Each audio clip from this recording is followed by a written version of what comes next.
Noong 1975, si Tony Tan Caktiong, isang anak ng pamilyang imigrante mula China, ay nagsimula lamang sa maliit na ice cream parlor sa Quezon City.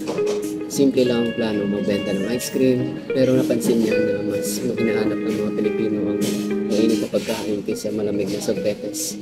Dahil dito, sinubukan niyang magluto ng hamburger, fried chicken at spaghetti. Naging gulat niya, mas tinangkilik ito ng mga customer mula noon pinanganak ang Jollibee noong 1978 na sumisimbolo sa masayang duguyong ng malapit sa puso ng pamilyang Pilipino.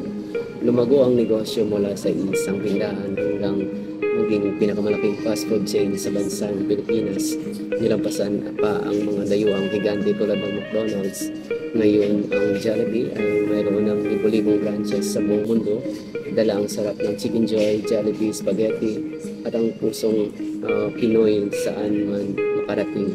Ang kwentong ito ni Tony Tan Caktiong ay paalala sa ating lahat na magsimula ka man sa maliit, lalaki ang iyong pangarap kung may sipag, tiyaga at malasakit sa tao.